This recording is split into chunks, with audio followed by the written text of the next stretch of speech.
And after a wet, cold spell, we finally have some snow here in the UK. It's left everything a little bit wet and white. Today I'm out here and we're going to be taking some more wildlife photos. I've got the Canon 7D Mark II and the Sigma 150mm lens with me. They're in my backpack to keep them dry. Now, there's a little bit of snow falling as I speak, but not much. Most of this came overnight, and we have had a little bit of drizzle in between the snowing periods, meaning this snow could be washed away pretty quick. I feel like I'm on a time limit before it disappears.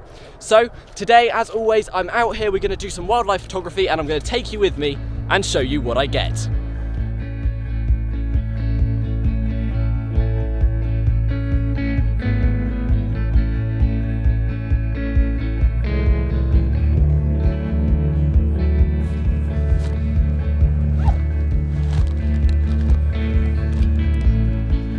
There's not much snow on this path I'm on at the moment because it's quite a walked path.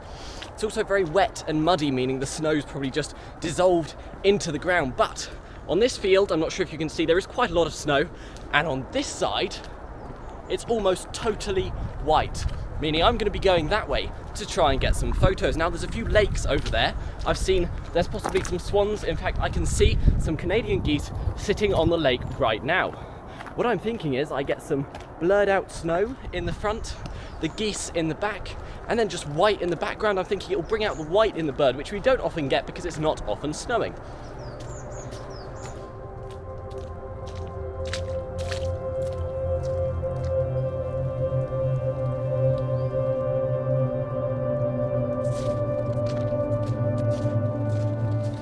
And as I could see, there are some Canada geese, but there's also some tufted ducks on this lake in front of me. Now, they are also white and black, and there's this island in the middle of the lake. So I've been trying to get photos where I'm down low so I can get the snow on the island in the middle of the lake in the background.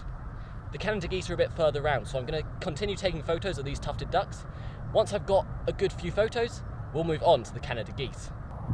Now, I don't want to get too close because these tufted ducks are very shy. Generally, they are quite shy. And so I'm hunkered down and I'm quite a long way away.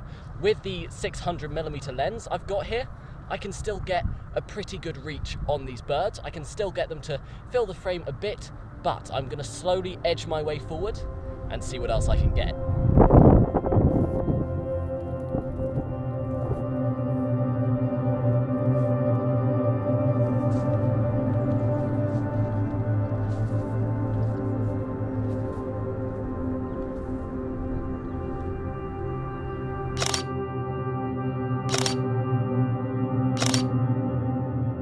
There's a few tracks of snow behind me where people have walked through them.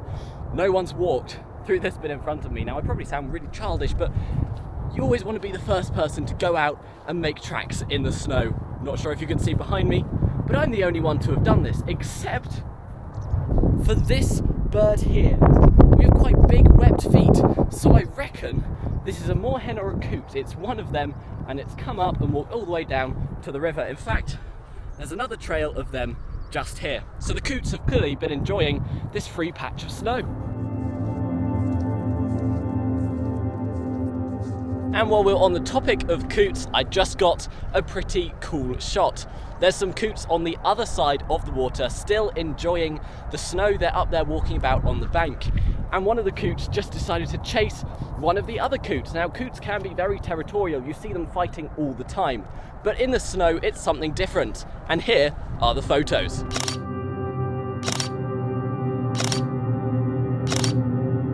And I just got an awesome photo that was totally unexpected. You see, it was a photo of a duck, and you would imagine the duck would come from the canal. But all of a sudden, a bunch of ducks flew up out of the bushes on this side of me. Now, they flew across my path, and there's quite a nice looking tree in front of me. I managed to get my camera out and take some photos. Now, my camera was on its minimum zoom. It was on 150mm, meaning the bird could fill the frame, and because it happened to be quite close to me, it worked really well. I focused, took the photos, I've looked back on the back of the camera, and they look awesome. Worth coming out. Now, you can't see the snow because, as you can see, although it is snowing in areas like this where it's quite wet as well, the snow has mostly disappeared. But they're awesome photos nonetheless.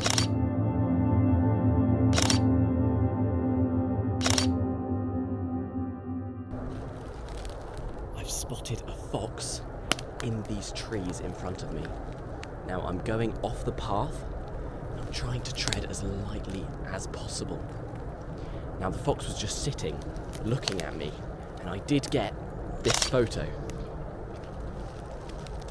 which is a pretty cool photo. But, fox, you see that white patch of snow behind me? He was sitting on that, and he's gone. I didn't see which direction he went either, which isn't very helpful. So I'm creeping in closer. There's a bit of a clearing there, and I'm hoping from that clearing I'll be able to see where it's moved to.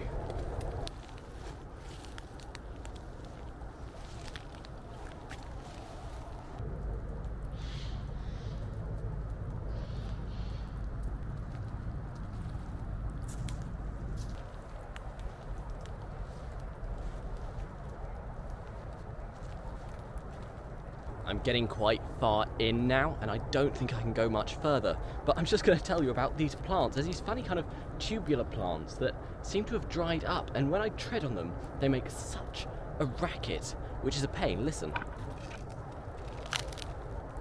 I'm not sure how well you could hear that. I'll do it a bit closer up for you. Sadly, the rain is now coming down thick and fast, not only getting rid of the snow we had left, but also meaning I had to put my camera away. Unless your camera is fully weather resistant, I wouldn't plan on risking it and taking photos out in extreme weather such as this. Now, the Canon 7D Mark II is completely weather sealed and perfectly fine to go out in all weather conditions. However, the Sigma 150 to 600mm lens is only water resistant, and I don't plan on testing its resistance to water. The equipment has gone away because I think it's best to prioritise the safety of the equipment, especially when you don't have the finances to replace the equipment if it's damaged or broken. There's still a bit of remaining snow, and hopefully it's going to stick around and the rain will die down, meaning we can take some more photos. But in the meantime, I'm going to talk to you a bit about photos and how you can expect them to turn out in the snow. Now, today I've been taking photos, obviously, in the snowy conditions, and you may have noticed they look quite normal. Some of the pictures have snow in them and some of them don't. The advantages of snow is that it's very reflective. The white reflective surface brings out the brightness in an image. The light simply reflects. If you have a bird and there's snow beneath it, that light will reflect underneath the bird, giving you all-round light, which is very nice, even on an overcast day like today. The disadvantage of this is potentially, if you get an extremely reflective patch, you could get a spot in your image which is overblown. And this field behind me is a perfect example of, well, you can't see it, but once we go past this bush, you'll be able to see it. And there's lots of snow, and it's really bright. If I was taking a photo of an animal out there, and I didn't up my exposure, the animal might be black because the camera is exposing for the snow in the background. In fact, I might be looking quite dark right now because my camera I'm vlogging on is exposing for the bright background. That brightness, however, as I say, is very helpful when you're using a long lens. For example, I've been using my 600mm telephoto lens. That is a lot of reach, meaning the aperture is about 6.3, and so you don't get too much light into that long lens. However, when you've got the light from the snow, all that reflective light brightening up the atmosphere, it helps with the longer lenses and you don't have to push your ISO quite as high. And in that white field in front of me, there is a redwing and he's eating a worm. Now, I've been taking some photos and he's just kind of hopping around. Some noisy geese flying by. But as I explained, that snow was blowing out the photo, and here is the original photo if I leave the camera just to do automatic exposure. Now, to get this exposed correctly, I had to push up the exposure compensation up to about 1.1. This gave me a nicely exposed image because I was telling the camera to do it a bit brighter, allowing for the bird to actually be seen.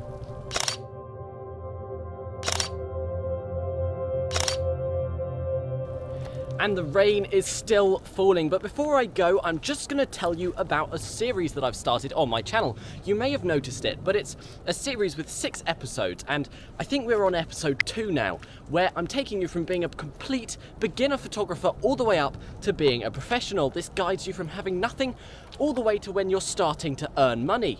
I share parts of my journey with you on that course, and it's totally free. All I ask is that you like and subscribe. If you haven't seen that and you're interested, go check it out after watching this video. I also have a shop, which will be linked in the description. I've been making these little SD card pouches, personally made by me. They're only priced at £5, and there's not many available, so go grab one while they're still here. I hope you've enjoyed this video. I hope you've enjoyed coming out into the snow with me, taking some photos, and comment down below your favourite photo. Like and subscribe if you haven't already, and hit the bell notification button to turn on all notifications so you know when I release my next video. With all that being said, I will see you in the next one.